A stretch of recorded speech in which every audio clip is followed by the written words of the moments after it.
হরে Krishna. Hello viewers, অনুরাধারাই কিচেনে আপনাদের সবাইকে স্বাগতম।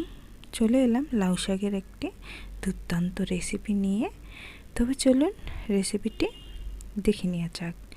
এখানে আমি লাউ শাকটা ভালোভাবে কেটে নিয়েছি আর ভালোভাবে ধুয়ে পরিষ্কার করে নেব।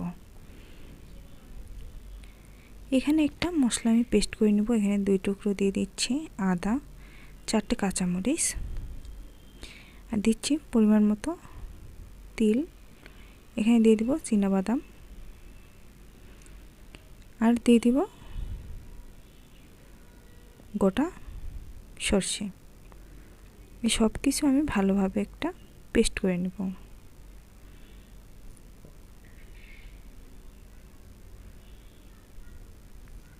এখানে আমি লাউ শাকটা ভালোভাবে ধুয়ে পরিষ্কার করে নিয়েছি আর দিয়ে দিব স্বাদ মতো লবণ, দিয়ে দিব হাফ চা চামচ পরিমাণে ধনে গুঁড়ো আর দিয়ে দিব হাফ চা চামচ পরিমাণে জিরা গুঁড়ো। এখন সব কিছু আমি আর এখানে দিয়ে দিব যে পেস্টটা আমি করে রেখেছিলাম, সেই পেস্টটা দিয়ে দিব। এখন সব কিছু আমি ভালোভাবে হাতের সাহায্যে মেখে নেব।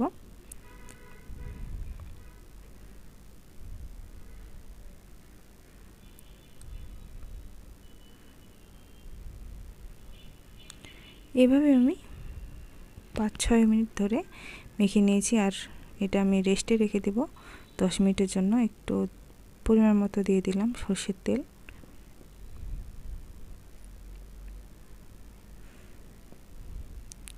আবারও সরষের তেলটা একটু ভালোভাবে মাখিয়ে নিচ্ছি শাকটার সঙ্গে।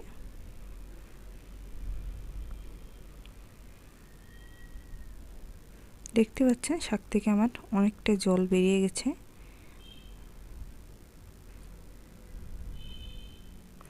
এখানে চুলায় একটা কড়াই বসিয়ে নিয়েছি, দিয়ে দিব পরিমাণ মতো তেল, দিয়ে দিব 2টি দারচিনি টুকরো ও 3টি এলাচ,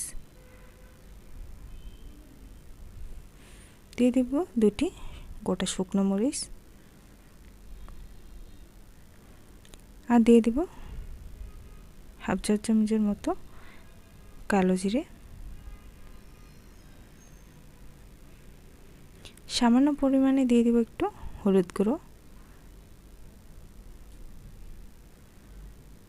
সব কিছু আমি নেড়ে চেড়ে দিব।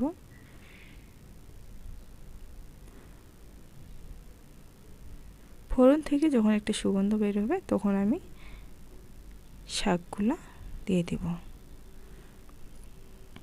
এই শাক থেকে যে জলটা বেরিয়ে গেছে এটা দিয়ে আমি রান্নাটা করব, এক্সট্রা কোনো জল দিব না।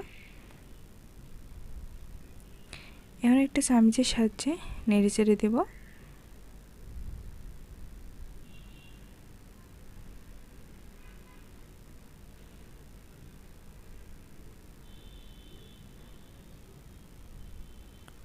আর ঢাকনা দিয়ে দেব 5 মিনিটের জন্য। চুলার আঁচ আমি মিডিয়াম টু লোয়ে রেখেছি। এই তো 5-6 মিনিট পরে দেখতে পাচ্ছেন অনেকটা জল শুকিয়ে গেছে। আরও আমি জলটা ভালোভাবে শুকিয়ে নেব।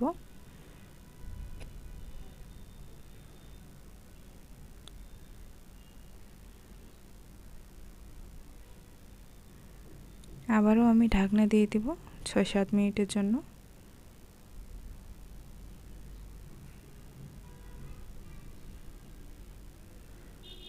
এবারে আমি পুরোটা জল শুকিয়ে নিয়েছি। দেখতে পাচ্ছেন শাকটা কতটা ঝরঝরে হয়েছে। এভাবে লাউ শাক রান্না করলে আর কোনো কিছুর প্রয়োজন হবে না। খেতে খুবই ভালো লাগে। আপনারা বাসায় একবার হলেও ট্রাই করবেন। ভিডিওটি ভালো লাগলে অবশ্যই লাইক, কমেন্ট, শেয়ার ও সাবস্ক্রাইব করে পাশে থাকবেন। আর পাশে থাকা বেল আইকনটি বাজিয়ে দিবেন যাতে করে সবার প্রথমে ভিডিওটি আপনাদের কাছে পৌঁছে যায়।